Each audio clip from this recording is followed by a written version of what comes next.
Welcome to AI Assembled, the top AI news for small business. I'm Chris Doelle, and each week I bring you the most important AI developments that can transform your business. Let's dive into this week's top stories. The Fable story we have been tracking for 3 weeks is finally turning. On June 27th, multiple outlets, led by Axios and confirmed by Reuters, reported that the Trump administration is close to allowing Anthropic to restore broad access to Claude Fable 5. The first concrete move already happened.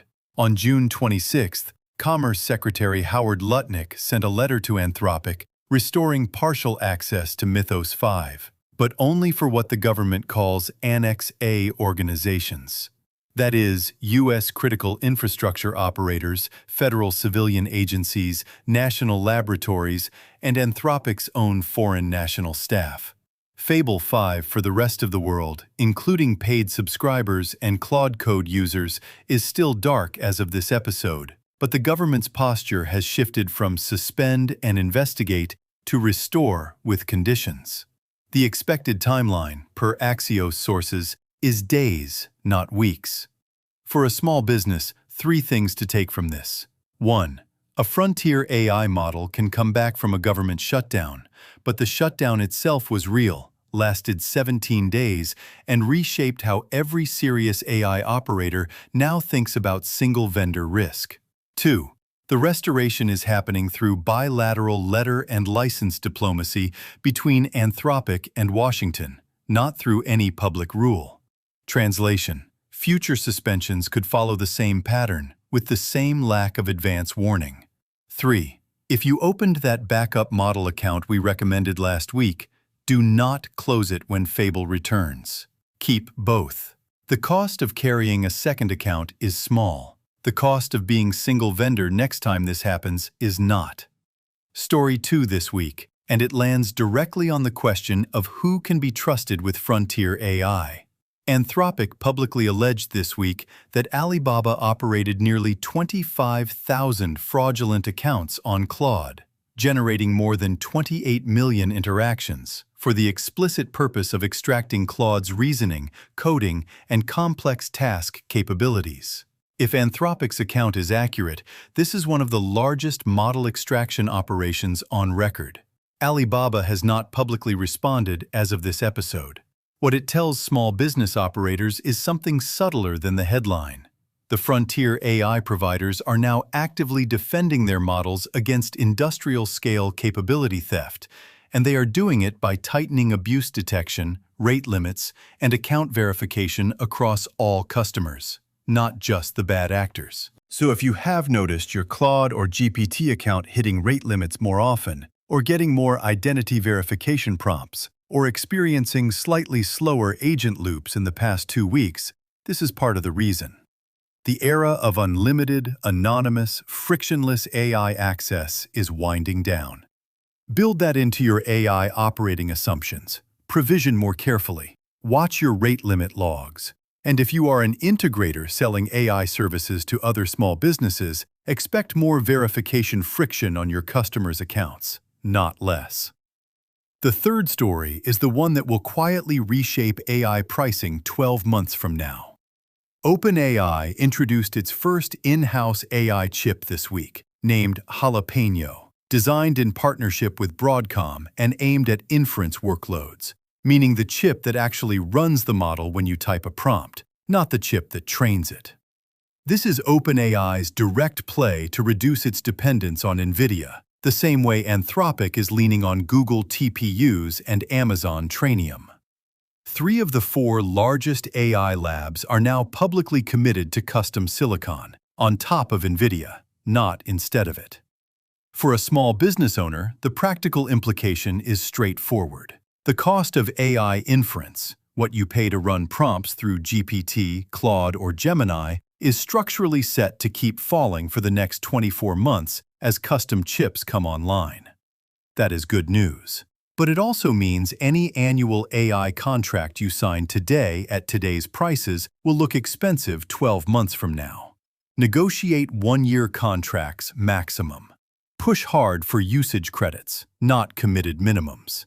And if a vendor cannot tell you how their pricing will change as inference costs collapse, that is the answer. Now to a story every small business needs to read before they hand AI credentials to a developer.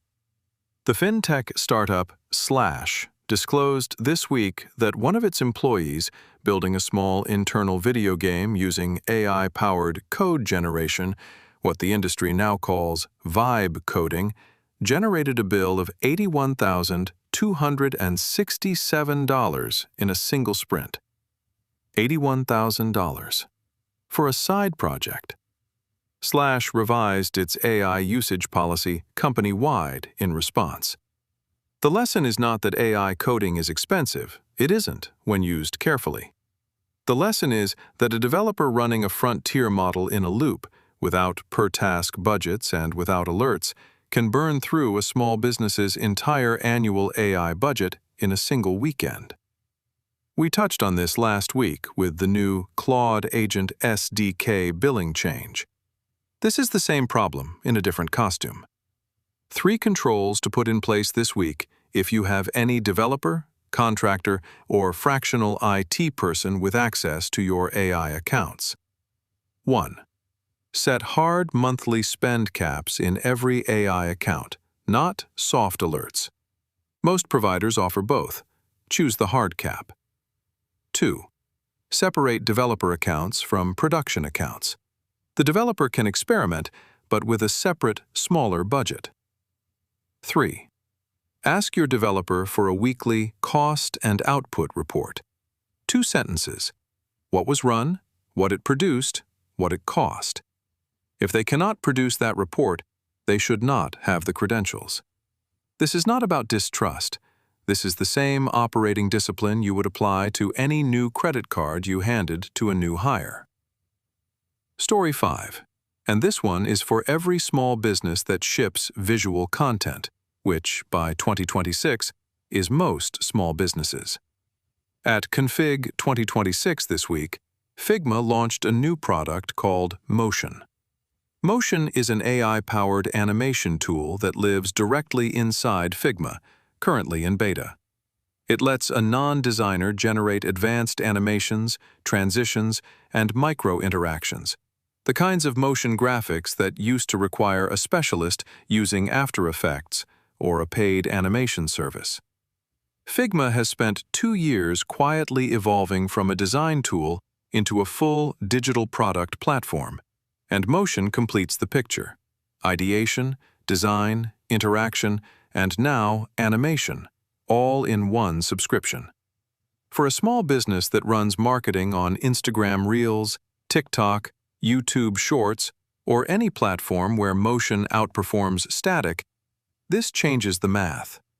The work that previously cost $300 to $1,000 per animation from a freelancer is now a 15-minute task inside a tool many small businesses already pay for.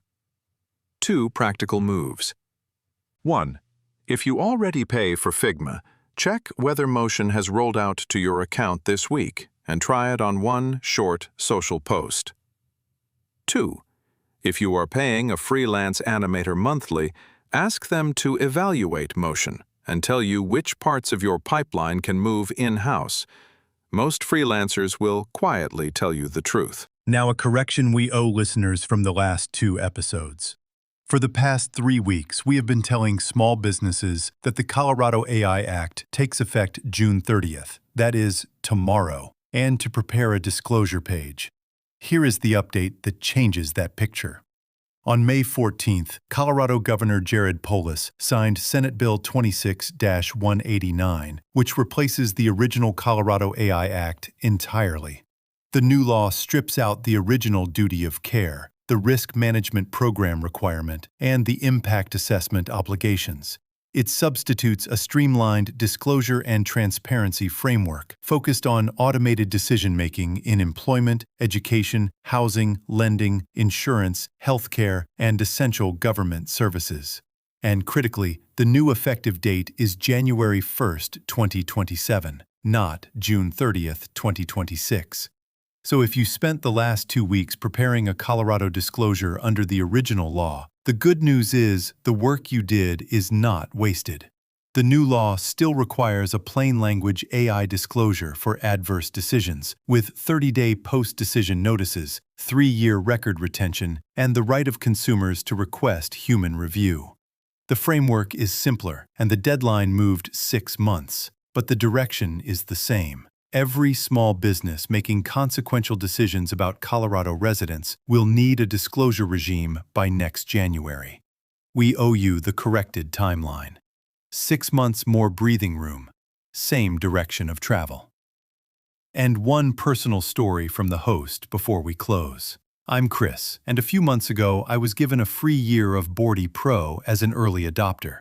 For anyone unfamiliar, Bordy is an AI networking assistant that you call on the phone. It talks to you, learns about your business, and connects you with relevant people across LinkedIn.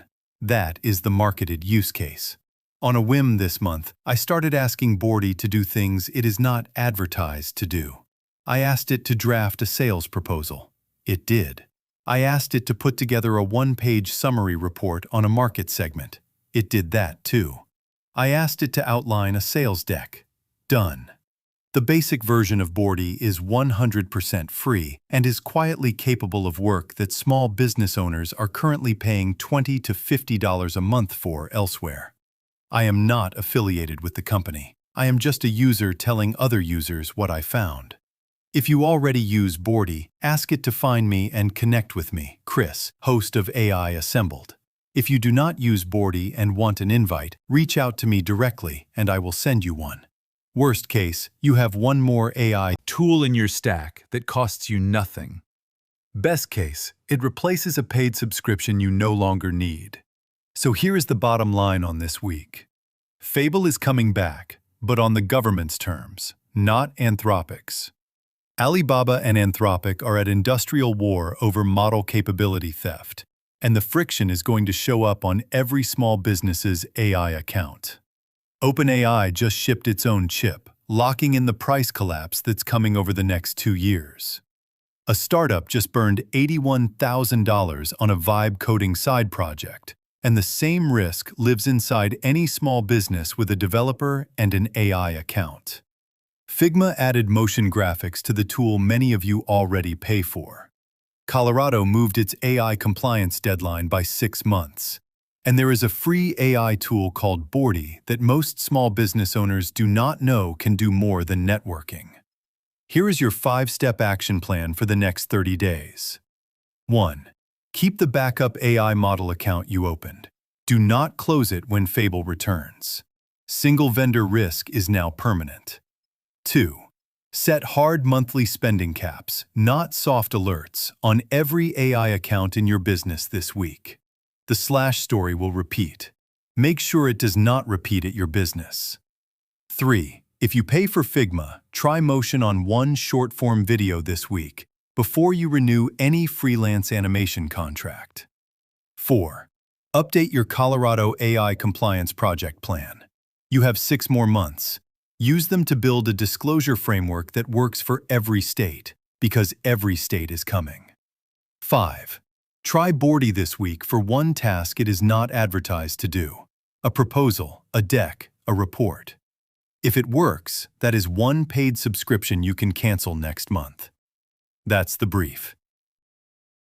That's it for this week's AI Assembled, the top AI news for small business. If you found this valuable, share it with a fellow business owner.